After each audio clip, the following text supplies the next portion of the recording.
Well, here I am recording episode 3. I uploaded a little supplemental episode today so that I can say I uploaded something once a day.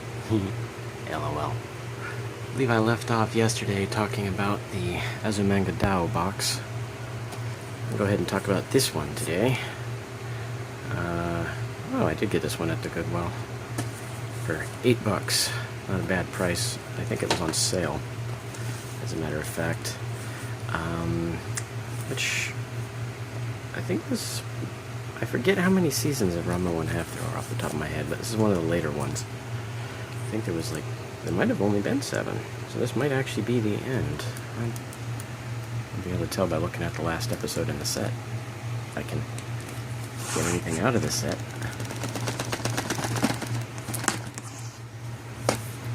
All except for the one I want come out. What am I got?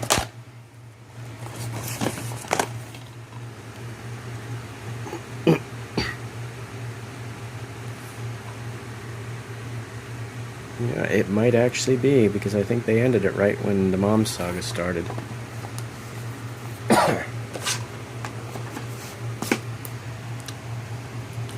Anywho, so some of the other full sets I've got, like full seasons, is this one.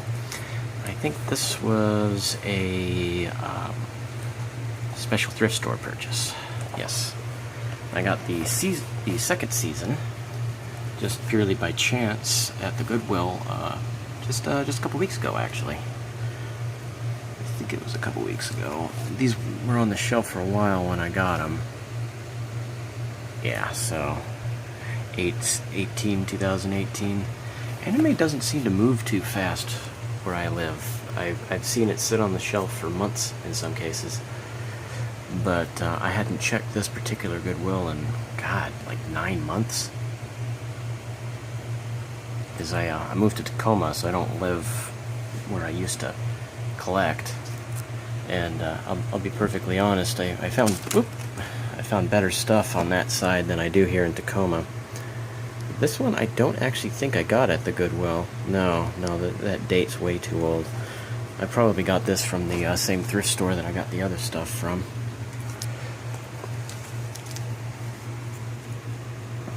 This is another one of my original collection.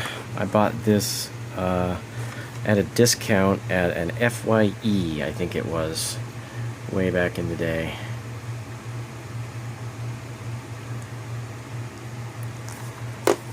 And I think it was a discount because it was used.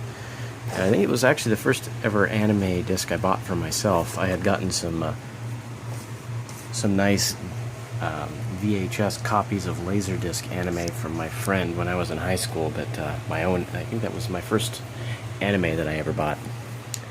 This one I actually don't know too much about. Apparently it's the sequel to another anime,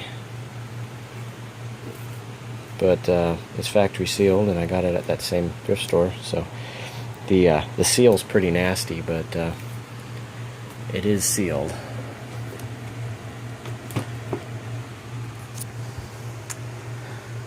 Yeah, let's get off the anime trip for a little while and look at something that's even more interesting. Here we have the Season 1 box set of Star Trek. Now, in the United States, they never released the Laserdiscs as box sets. It was more profitable to just release the individual discs. The American release of Star Trek and the Next Generation DS9, they were all loose discs like this, and each of these discs were like $30 to $50 for 2 episodes. You get one on each side of the disc. You know, hour-long episodes. Each disc holds an hour per side. Makes perfect sense. But in Japan, it wasn't so much about the profit because it just wasn't as popular over there. It was still... There was enough of a market for them to have a release, but not enough of a market for them to justify the additional expense of pressing and selling separately the sets, because they would never sell them all. So rather than waste all of that all those resources on the individual packaging, although they're still individually packaged. What I mean is the individual shrink wrap and the plastic that's involved in that. And the likelihood that several of those discs would just end up in a landfill as unsold merchandise, they went ahead and did box sets. And they're pretty well made box sets. Nice and thick, decently padded. They have a nice foam pad on one side. There might have been 2 foam pads, or they might have used this as the buffer on the other side. And it's all the information about the entire first season, from the biography of the creator Gene Roddenberry to individual pages about the actors, technical specifications about the Enterprise, screenshots from individual movies, individual episodes, and plot synopsis for each and every individual episode, as well as the full breakdown of each character. And here we get into the plot synopsises for each episode. So the Japanese release is in production order, not chronological order. So the first episode on the set is not necessarily the first episode that aired. Production order, not airing order. So that can be a little difficult for some people, because they have to go online and figure out which order to watch the things in, which is, I'm just going to watch them in production order. I don't really care. But I'm going to go ahead and flip through and get each of these pages, and since I'm recording this in 4K, you should be able to see a fair amount of detail. I'm trying to keep it in focus as best I can. But as you can see, this is a pretty thick-ass book. It's like 32 pages, I think it is. Yeah, and this is the last page right here. Nope, 34 pages. Or, yeah, 32 pages, not including the front and back covers, anyways. No, you can't see it on there, but on the side of the actual box, each of them has a different... on the back, there it is. Each of them has a different symbol on the back. This one, it's just silver. The second season, I believe it's gold, and the third season, it's like chromatic, where it has multiple colors.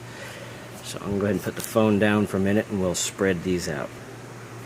One of the more interesting aspects of the Japanese box set is the inclusion of From One Generation to the Next, which was a television documentary that included recently found color footage of the pilot episode. So this is, they found the cut bits from making the menagerie sometime in the late 80s, and right before this box set was released in 91, I believe it was. 92 is when this was released. So it was just a couple years before. So they took the whole TV documentary and just stuck it on a Laserdisc. I don't even know if they had the license to do that, but they went ahead and did it. CIC, I believe, has the exclusive license for distribution for Star Trek in Japan, so, I mean, this would be included in distribution, I guess. But, bottom line is, I don't know if you can get this in the United States. I'm sure you can, but I haven't seen it. Somebody correct me if I'm wrong on that. I can correct myself later, but I'm too lazy. Then, of course, we have each, and other than being in Japanese, just a few parts in Japanese, right?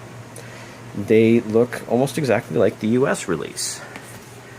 You've got the front with both episodes, the back with the individual mini synopsises, and a few screenshots of each of the cast members, or scenes from the episode.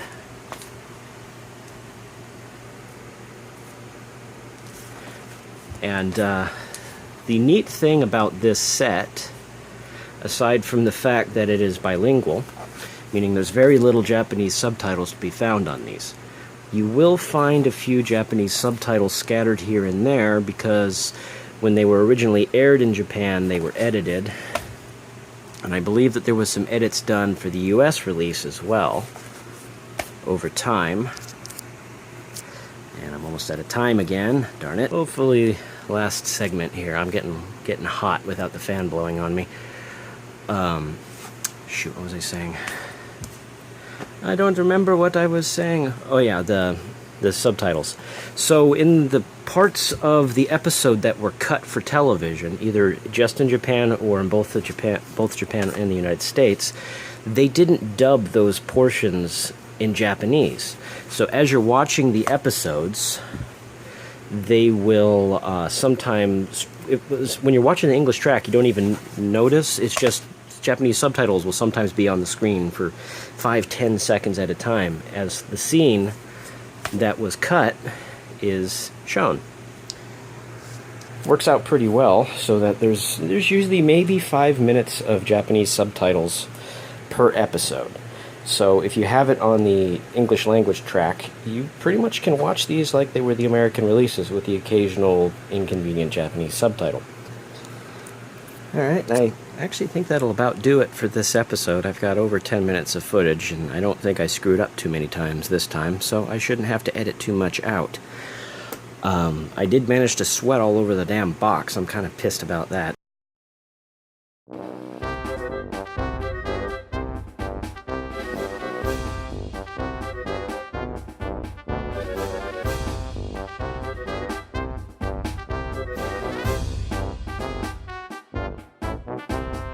But I wiped it off before it did any water damage. But I'll go ahead and do the next episode about the second box set, and then I'll do the third episode about the third box set. Now, the next episode I'll go ahead and cover, well, actually, I'll go ahead and cover the movies, because I have all the movies that were available on Laserdisc except for Insurrection. That one, late release, very, very rare, very hard to find in either Japanese or American release. I think it might actually be more common in PAL, to be honest, which is saying something considering how rare PAL discs are in general. But yeah, I'll go ahead and finish going over the Star Trek stuff, and then we'll go ahead and get into anime on Laserdisc, and then we'll hit the box sets. There's going to be plenty of interesting stuff to look at. I've got well over 1,000 Laserdiscs, if you count by disc, and probably close to 800 releases in this collection. I've got another 250 Laserdiscs that I haven't sorted into the collection yet. I might do a pickups video on them. I've even got a couple fresh ones in there that I just got in the last few days and stuff like that. So lots of neat stuff will be coming to Collecting with Josh. Thank you, and have a good one. Pretty much everywhere, it's gonna be hot. Try that? Then I don't need a jacket. Thanks, Arthur.